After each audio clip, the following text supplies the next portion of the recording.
Earlier today, I started playing Playdead's 2016 platformer Inside. Being 4 years late to any kind of critical discussion of the game, there's not really a whole lot I can say without spoiling it, at least not much that hasn't already been said. The game is visually stunning, puzzles are intuitive and require brainwork without feeling inconsequential or like the game's holding you up. The soundtrack mirrors the game's presentation in being exactly as minimal as it needs to be to convey the abstract but very real terror.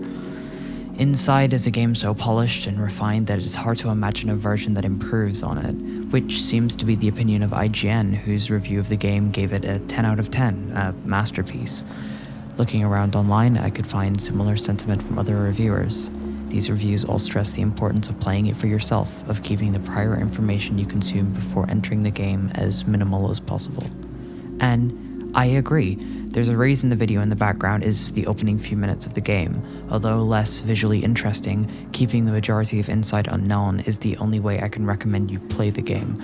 Games are a unique medium in that their prerequisite is interactivity. The player needs to be able to exert control over the player character situation. In the case of Inside, its story is its gameplay. The tension felt upon barely clearing jumps a hair's breadth shorter than your character's jump limit. The relief of realizing a recurring enemy won't attack if a simple condition is met. The awe I felt upon crossing the bridge with the sonic pulses rattling the cartoon environment around me. It's been a long time since the atmosphere alone of a video game has done so much to draw me in so quickly, so if you wanted a review, there's your review. Play Inside, and do so without learning anything else about it. But you probably didn't want a review, right? At least not in the conventional sense. The platonic ideal of a review is to help inform a purchase. For the smaller stuff, a recommendation. For the larger stuff, an assessment as to whether the product was honest in its marketing. The implication here is that at least larger art should really only be viewed as a product, something you can get good value for money out of. In the artistic landscape we live in, that makes sense.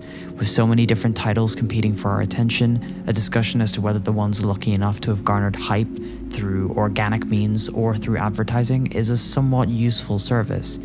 In the case of Inside, all reviewers keep it vague, talking exclusively about the art direction and puzzle design. Many comparisons are drawn to Playdead's prior title, Limbo.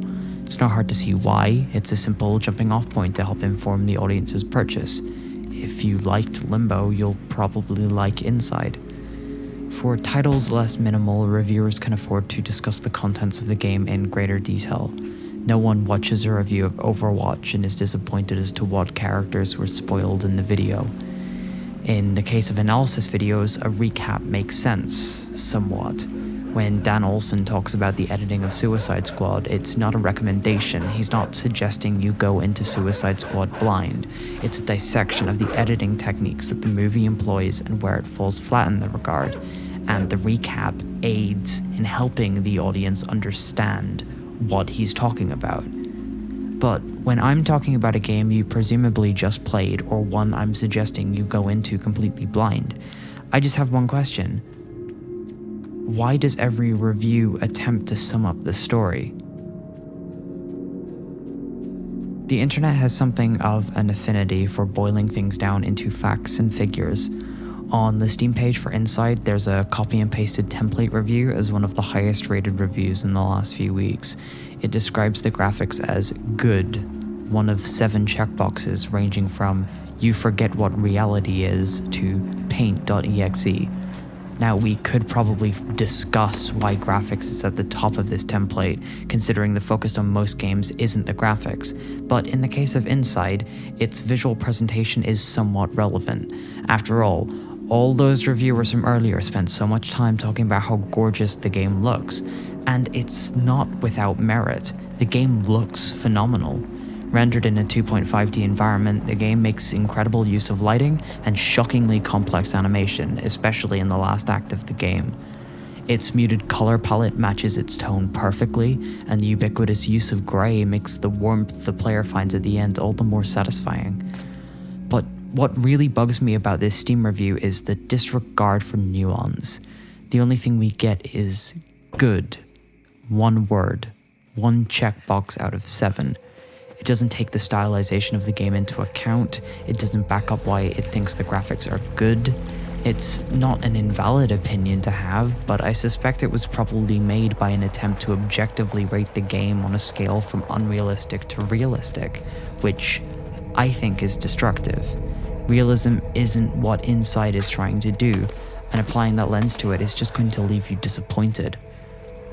With so much ill-focused art criticism spreading throughout YouTube, I found myself thinking a lot since I finished Inside about why it's so much easier to find theories than it is thematic analyses.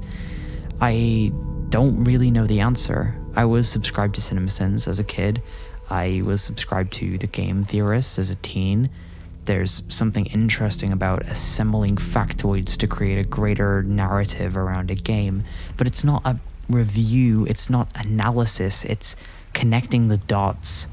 It's a summary of a game that everyone warned shouldn't be summarized, followed by an arrangement of scenes and references, constructed in a way to solve the narrative. And in the case of Inside, I just don't think you can do that. I don't think Inside is lacking a narrative through line. I think it was constructed without one. It's scattered and vague and invites interpretation, and there's something sad about seeing so many people disregard that. I've grown a particular distaste for treating any text like a puzzle that has to be solved.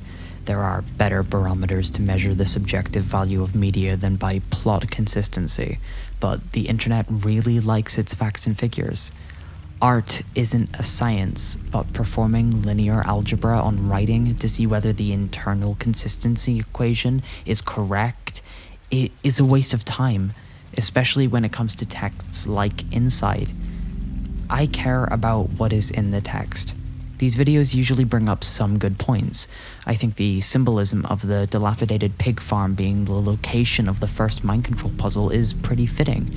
I think the parallel between cattle and the enslaved humans is intentional, and I don't think there's anything wrong with pointing out that this area was probably where the first experiments were performed. But quite frankly, I don't care if Rick and Morty and Gravity Falls share a universe, and I don't care whether the same is true of Limbo and Inside. I don't care what the facility the boy enters is for, what its purpose is.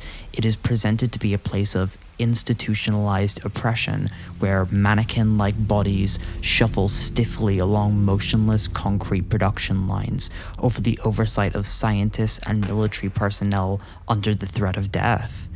The player character, in order to aid in his escape from the facility, has to participate in the control of the same faceless dummy people, using the same tools of oppression, and freedom is only found once the boy joins with the huddle. That's worth thinking about. I care about the achievement of Inside's infinitely interpretable narrative. I care about its stellar world design. I care about the symbolism of the huddle and the meta implication that we're the last link in a chain of mind control that runs 5 rungs deep. I'm barely scratching the surface of Inside's text, but I think analyzing its lore is about as fruitful as giving the graphics a good out of you forget what reality is.